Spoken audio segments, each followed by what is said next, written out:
Single-dimensional arrays are covered in Session 8 of the Essential Skills course. An array is the most basic collection type available in C#. As well as arrays, C# offers the list collection. This is also covered in Essential Skills. The list collection is almost always preferred above arrays, as it has many features that arrays lack. One thing a list collection can't do, however, is to store a multidimensional collection. Using arrays, you can create collections that have more than one dimension. To begin this lesson, open the Sweep for Minds project from your Sample Files folder.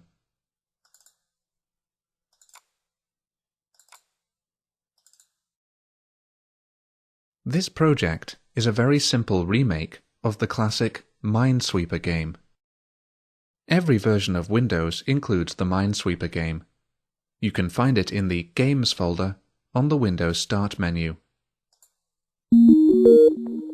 The Minesweeper game consists of a grid that contains several hidden mines. The goal of the game is to reveal every unmined cell in the grid without clicking on a cell that contains a mine. If the player clicks on a cell that does not contain a mine, a number is shown indicating how many mines are present in the surrounding cells. Using these numbers, the player can deduce the positions of the mines.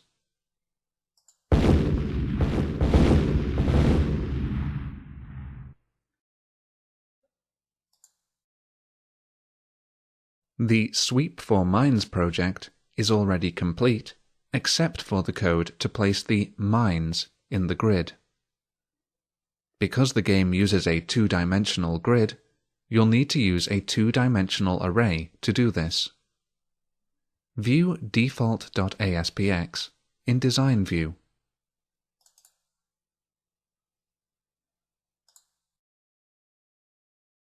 Here you can see the layout of the page. There are two ASP.NET table controls on this page, overlaid on top of each other.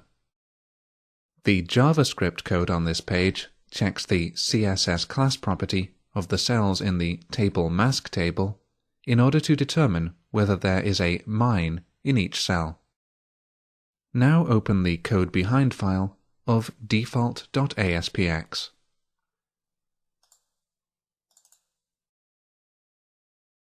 And add some code to create a two-dimensional array. Add the following code to the page load event handler.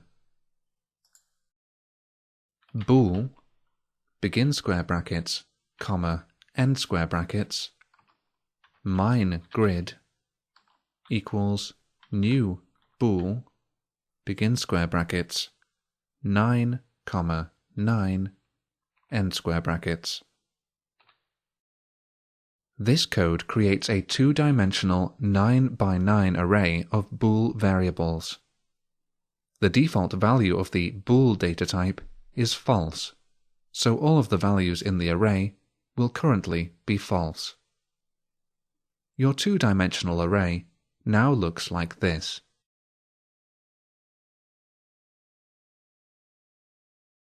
Now add the following code on the next line to manually set the value of one of the elements in your array to true.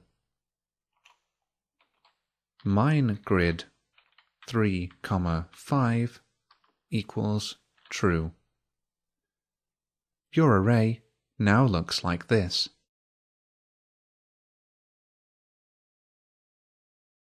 Two-dimensional arrays are probably the most common type of array, but you can easily create an array with as many dimensions as you need.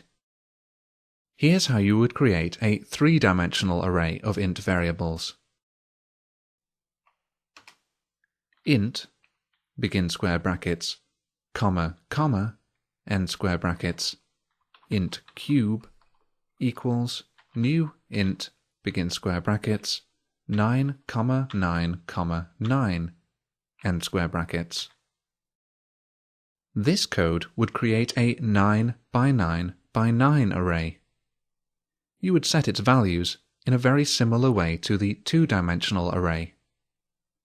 To set the value of one of the corners of this cube, for example, you could use the following code. Int cube 0, 0, 0 equals 10. Arrays are only limited by the amount of memory available to the computer, but it's very rare to need more than 3 dimensions in an array. Next, add code to place 3 more mines in your grid. Add the following code.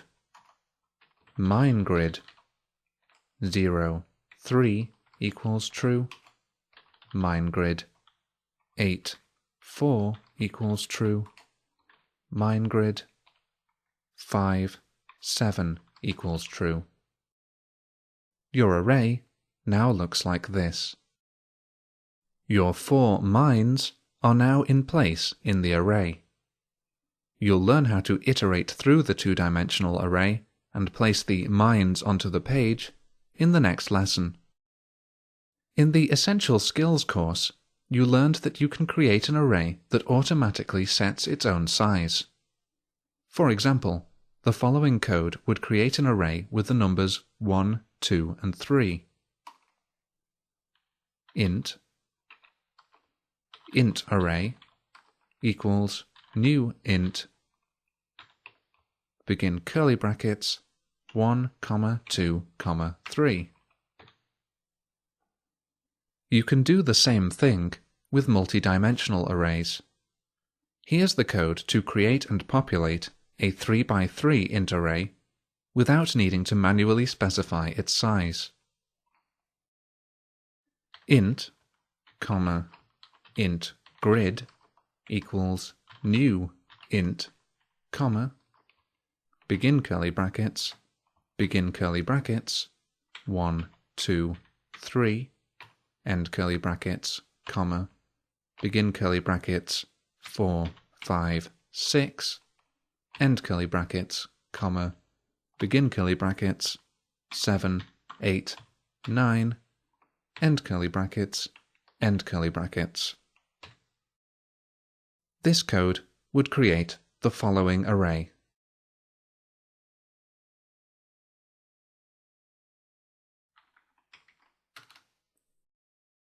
Close Visual Studio now, saving your changes if prompted.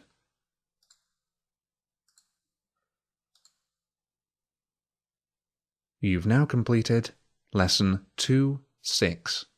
Create a multidimensional array.